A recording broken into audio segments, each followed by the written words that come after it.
live চাই থকাৰ বাবে আপোনাক সকলোকে ধন্যবাদ জনাই মই ইমদাদ আলী এটা গুৰুত্বপূৰ্ণ বাতৰি হৈতে ষ্টুডিঅ'ত আগবঢ়াইছো যেহেতু আজিয়েই সেভ কৰক 6টা বিশেষ ফোন নম্বৰ আৰু 6টা বিশেষ ফোন নম্বৰ আজি আপোনালোকৰ বাবে মুকলি কৰি দিছে আৰু কিহৰ বাবে মুকলি কৰিছে সবিশেষ আমি জনাই গৈছো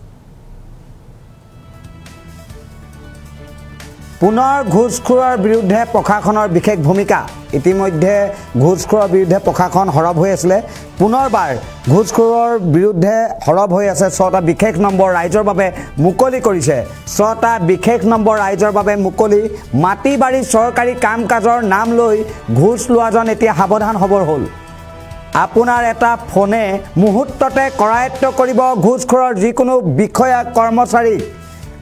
দুৰ্নীতি নিবাৰক শাখাই প্ৰতি মুহূৰ্ততে হৰব হৈ থাকিব ঘুষখোৰৰ বিৰুদ্ধে ইতিমধ্যে দুৰ্নীতি নিবাৰক শাখাই 6টা ফোন নম্বৰ মুকলি কৰিছে আপোনাৰ পৰা যিকোনো অনুজ্ঞাপত্ৰ আৰচি আদি কাম কাজত লৈ ঘুষ বিচাৰিছে নেকি যিকোনো ক্ষেত্ৰতে কাম কৰি দিয়াৰ নামত আপোনাক হাৰাশাস্তি কৰিছে নেকি এনে ধৰণৰ বহু কমপ্লেইন তথা তেন্তে এতিয়াৰ পৰা চিন্তাৰ কোনো কাৰণ নাই আপুনি এতিয়াৰ পৰা কোনো চিন্তাৰ কাৰণ নাই আপোনাক যদি কোনোবাই ঘুষ বিচাৰিছে আজিয়ে সেভ কৰক আৰু এনে ঘটনা হলে এই বিশেষ 6টা ফোন নম্বৰত ফোন কৰক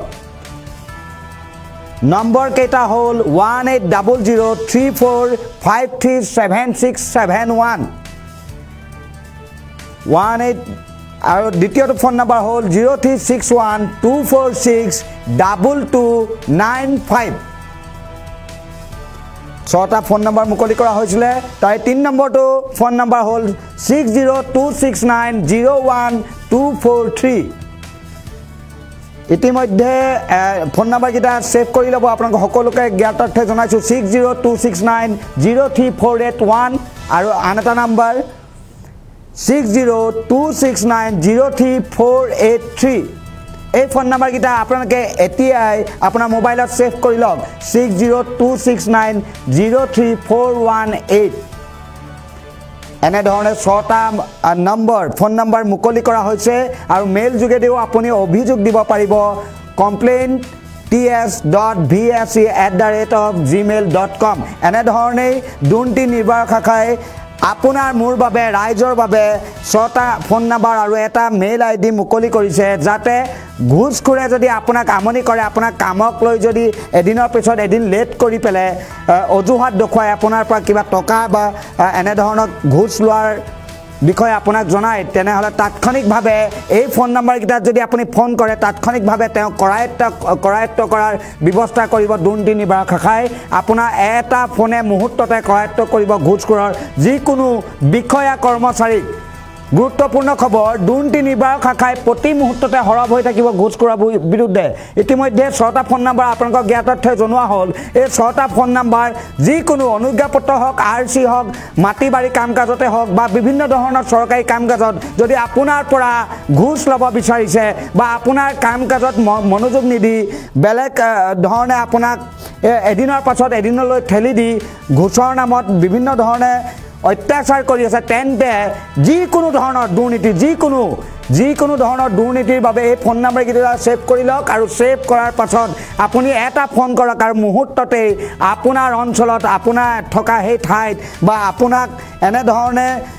যি কৰ্মচাৰী বা বিষয়াই যি হাৰাশাস্তি ভোগাইছে সেই বিষয় কৰ্মচাৰী তাৎক্ষণিকভাৱে কৰায়ত্ব কৰিব দুৰ্নীতি নিবাৰক শাখা ইতিমধ্যে 6টা ফোন নম্বৰ স্ক্ৰীনত আপোনাক দেখুৱাই থকা হৈছে এই 6টা ফোন নম্বৰ আজিয়েই আপোনালোকে সেভ কৰক আৰু সেভ কৰি আপোনালোকৰ বিভিন্ন সমস্যাত যি পৰে আপোনালোকে কাম কাজত যেতিয়া সমস্যাত ভোগে এই সমস্যাসমূহ দূৰ কৰিবৰ বাবে বা কোনো যদি এনে ধৰণৰ বেয়া ব্যক্তি বা বেয়া বিষয়া থাকে ঘুষখোৰ বিষয়া থাকে তেওঁলোকৰ ওপৰত তাৎক্ষণিকভাৱে আপোনাৰ দ্বাৰা একশন আৰম্ভ কৰাব পাৰিব দুৰ্নীতি নিবাৰক শাখাক এটা ফোন কল যোগে গতিকে আজিয়েই এই যি মেইল দিছো আৰু মেইল আইডি দিছো আৰু যি ফোন নম্বৰ দিছো 6টা ফোন নম্বৰ বিশেষ ফোন নম্বৰ যি এই বিশেষ আপোনাৰ বন্ধু হিচাপে লগ দিব যিকেইটা ফোন নম্বৰ সেই ফোন নম্বৰ কিটা আজি আপুনি ডাইৰেক্ট নোট কৰক আপোনাৰ ফোনত সেভ কৰক কাৰণ আপোনাৰ মোৰ প্ৰতিটো কামত যদি এনে ধৰণে এদিনৰ পাছত এদিন অজুহাত দেখুৱাই ঘুষখোৰে ঘুষ ল'ব বিচাৰে বা দালালিয়ে বিভিন্ন ধৰণৰ অজুহাত দেখুৱাই আপোনাৰ পৰা ঘুষ লয় যিকোনো ধৰণৰ কাম কাজ ধৰি লওক আপুনি মাটিবাৰী কাম কাজ ধৰি লওক আপোনাৰ অনুজ্ঞাপত্ৰ ধৰি লওক চৰকাৰী যিকোনো কাম কাজ ধৰি লওক আপোনাৰ গাড়ীখনৰ RC ইত্যাদি ইত্যাদি যিকোনো কাম কাজত যদি আপোনাৰ পৰা ঘুষ বিচাৰে তেন্তে তাৎক্ষণিকভাৱে 6টা ফোন নম্বৰৰ ভিতৰত এটা ফোন নম্বৰত আপুনি কল কৰক আৰু তেওঁলোকে দুৰ্নীতি নিৰ্বাহক শাখাৰ বিষয়া আহি তেওঁলোকক তাৎক্ষণিকভাৱে কৰায়ত্ব কৰাৰ ব্যৱস্থা কৰিব আৰু আপুনি ন্যায় পাব এনেধৰণেই চলি আছে দুৰ্নীতি নিৰ্বাহক শাখাৰ যি ঘুষখোৰৰ বিৰুদ্ধে অভিযান এই অভিযান অব্যাহত আছে পুনৰবাৰ ৰাইজৰ বাবে 6টা ফোন নম্বৰ মুকলি কৰিছে আৰু এই 6টা ফোন নম্বৰে মই ভাবোঁ আমি ভাবোঁ যেন প্ৰত্যেকজনকে সকাহ দিব কাৰণ এই 6টা ফোন নম্বৰৰ তাৎক্ষণিকভাৱে ফোন লাগিব আৰু আপুনি সেই ঘুষখোৰ বিষয়াজনক আপুনি কৰায়ত্ব কৰাত সুবিধা কৰি দিব দুৰ্নীতি নিৰ্বাহক শাখাক আজিৰ পৰা চিন্তা নাই কাৰণ আপুনি কোনোবা অফিচত বা কোনো ধৰণৰ কাম কাজত যদি আপোনাৰ পৰা কাম কৰি দিয়াৰ নামত ঘুষ বিচাৰিছে আপোনাৰ পৰা কাম কৰি দিয়াৰ নামত এদিনৰ পিছত এদিন হাৰাশাস্তি কৰিছে বা বিভিন্ন ধৰণৰ অজুহাত দেখুৱাই আপোনাৰ পৰা ঘুষ বিচাৰিছে তেন্তে পলম নকৰি এই 6টা ফোন নম্বৰৰ ভিতৰত এটা ফোন নম্বৰত আপুনি ফোন কৰক আৰু তাৎক্ষণিকভাৱে আপুনি বিষয়টো অৱগত কৰক আৰু বিষয়াজনৰ নাম তেওঁলোকৰ আগত কওক কোনটো কাৰ্যালয়ত বহিছে তেওঁলোকক সবিশেষ জনাই দিয়ক আৰু তেনেধৰণে দুৰ্নীতি নিৰ্বাহক শাখাৰ বিষয়া আহি তেওঁলোকক কৰায়ত্ব কৰাৰ ব্যৱস্থা কৰিব আৰু আপুনি ন্যায় পাব এই আজি দিনটোৰ আটাইতকৈ গুৰুত্বপূৰ্ণ খবৰ কিয়নো প্ৰত্যেকজনৰ বাবে এনেধৰণৰ বিভিন্ন সমস্যাৰ সন্মুখীন হৈ আছে প্ৰত্যেকজনেই আৰু এই সমস্যাবিলাক যেতিয়াই সন্মুখীন হ'ব এই ফোন নম্বৰকেইটা আপোনাৰ বিপদৰ বন্ধু হৈ খাৰা হ'ব কাৰণ এই ফোন নম্বৰকেইটা যদি ছেভ কৰি থৈছে আপুনি বিভিন্ন কামত আপুনি খুব সোনকালে বা খুব জলদি মানে যেনেধৰণেই নহওক চৰকাৰী বিষয়াৰ লগত এই ফোন নম্বৰকেইটাই কথা পাতি আপোনালোকে বিভিন্ন ধৰণৰ এই ঘুষখোৰসকলক চিনাকি কৰাই দিয়াত সহায় কৰিব